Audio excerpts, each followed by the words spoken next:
রাধে রাধে। অনেক দিন ধরে ভাবছিলাম যে বাড়িতেই একদিন পিৎজা বানিয়ে খাবো, কারণ বাইরে তো এখন খাওয়া যাবে না, আর বাইরের অনেক দামও, একটা পিৎজা খেতে গেলে 300-400 টাকা লেগে যাবে।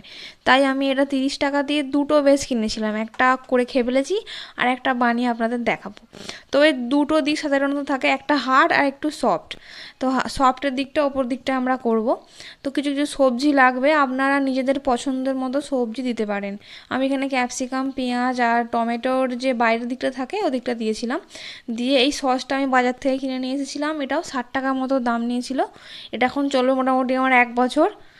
মানে একটুখানি একটুখানি করে লাগে। তো তো আপনারা এখানে সবজি হিসাবে অনেক কিছু অ্যাড করতে পারেন।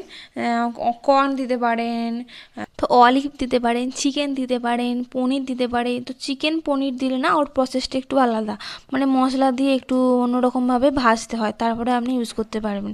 তো এইভাবে আমি সসটাকে ভালোভাবে স্প্রেড করে দেবো চারিদিকে, ধারগুলোও দিয়ে দেবো। তো সসটা আপনারা কম বেশি করতে পারেন, আমার একটু টক টক খেতে ভালো লাগে তাই আমি টকটা একটু বেশি, মানে সসটা একটু বেশি দিয়েছি। তো তারপরে এই সবজিগুলোকে দিয়ে দেবো। তার আগে এই যে আমুলের চিজটা আমার কাছে ছিল, এখানে তো এখানে কিউব চিজটা আমি ইউজ করেছি। পিৎজা সাধারণত মজারেলা চিজ ইউজ করা হয়, কিন্তু আমার কাছে এটা ছিল বলেই আমি এটা ইউজ করেছি। আর একটা কথা, চিজ যখন আপনারা ইউজ করবেন তখন ফ্রিজ থেকে অন্তত 2 ঘন্টা আগে বের করে রাখবেন, কারণ চিজ না মানে একটু হার্ড হয়ে যায়।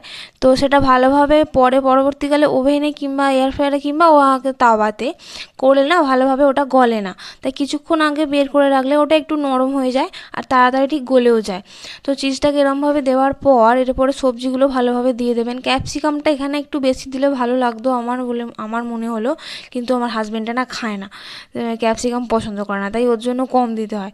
এই পেঁয়াজ আর টমেটোটা দিয়ে দিয়েছিলাম। টমেটোটা অনেকে স্কিপ করতে পারেন, কারণ টমেটো দেওয়ার জন্য একটু টক লাগবে কিন্তু। আর আমি যেহেতু আগেই বললাম টকটা আমার ভালো লাগে, তাই আমি টমেটোটা একটু দিয়েছিলাম। টমেটোর ভিতরের জিনিসটা দেবেন না, বাইরেরটা জাস্ট দিয়ে দেবেন ভালোভাবে। তো বাইরেরটা খেতে ভালো লাগে, ভিতরেরটা একদম কেমন একটা লাগে খেতে, বেশি একটু টক টক লাগে, তো ভালো লাগবে না খেতে। আমি বাইরের ওপরটা দিয়েছিলাম। দেওয়ার পর এই চিজটাকে ওপর দিকে আর একটুখানি দিয়ে দেবো। তো এরকমভাবে ওপরে একটু চিজ দিয়ে দেবেন, বেশি চিজই খেতে আমার একটু ভালো লাগে তাই আমি একটু বেশি বেশি করে দিয়েছি। আর এই যে বাটার পেপারটা এটা না আমি ঘরে করে নিয়েছি। একটা পেপারকে ওই সাদা তেল ব্রাশ করে নিয়েছিলাম দুদিকে, ওটাকেই আমি বাটার পেপার হিসাবে ইউজ করি, কেকেও ইউজ করেছি। এটা ভালোভাবেই কাজ দেয়।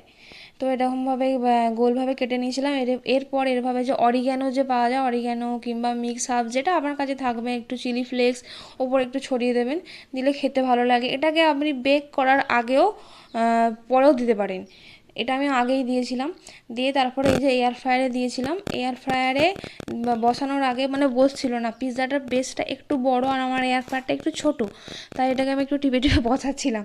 তো এয়ার ফ্রায়ারটা আগে প্রি হিট করে নিয়েছিলাম 180 ডিগ্রিতে 5 মিনিটের জন্য। এটাকে আমি এয়ার ফ্রায়ারে দিয়েছিলাম।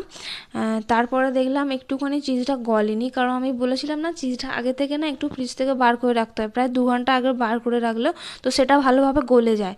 আর যেহেতু পিৎজাতে মজারেলা চিজ ইউজ করা হয়, তো এখানে আমার কাছে ছিল না বলে আমি এই কিউব চিজটা ইউজ করেছিলাম।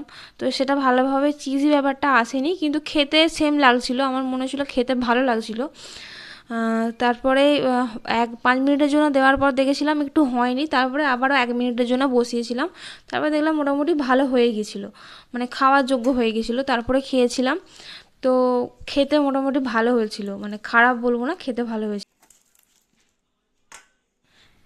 এটা কিন্তু টেস্ট ভালোই হয়েছিল।